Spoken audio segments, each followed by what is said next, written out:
ஆனால் அந்த தினகரனுக்கு ஃபோன் போட வாசனுக்கு எத்தனை செகண்ட் போதும்? கூப்பிட்டாரா? வாசன் அப்படி கூப்பிடாமல் தவிர்த்ததால் அல்லது அவர் கூப்பிட்டாரா இல்லையான்னு செக் பண்ணாது யாருடைய தவறு?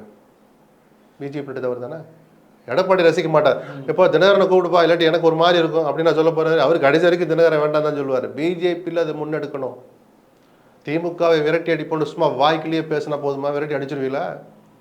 சொல்லுங்க சார்.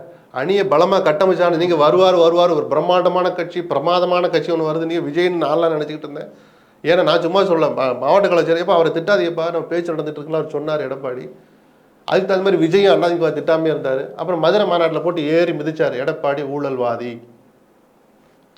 கிட்டத்தட்ட அவர் கையிலெல்லாம் கட்சி இருக்கு, உங்களுக்கு 26 நல்ல முடிவு எடுங்க, எனக்கும் தலைவர் எம்ஜிஆர் தான், இதெல்லாம் சொல்லி அவர் அதிமுக ஓட் பேங்க்லேயே ஒரு நேரடியாக குறி வச்ச பிறகு அதுக்கு வாய்ப்பு இல்லாமல் போச்சு. அப்போ என்ன கதியில் நம்ம கூட்டணி இருக்குன்னு குறைஞ்சபட்சம் யோசிக்கலாம். எடப்பாடி என்ன சார் நம்ம நினைக்கிறது? பிஜேபி விடுங்க, அதிமுக அழியணும் தான் பிஜேபி நினைக்கிறதுங்கிறதா சமீப நாட்களுடைய ஒரு தரவுகள் நமக்கு சொல்லுது.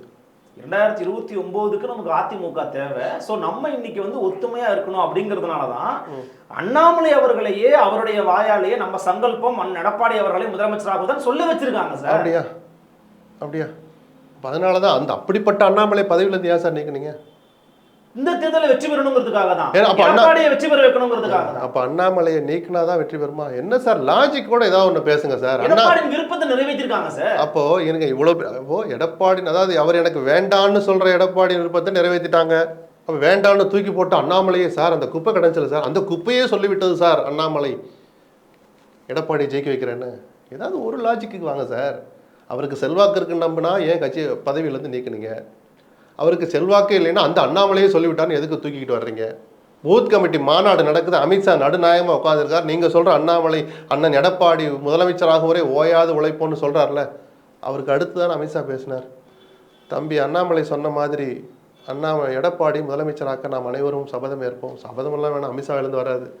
உறுதி ஏற்போம், ஒரு அமர வைப்போம், திமுக விரட்டி எடுத்து எடப்பாடி அமர வைப்போம் சொன்னாரா? சொன்னாரான்னு கேட்டேன்.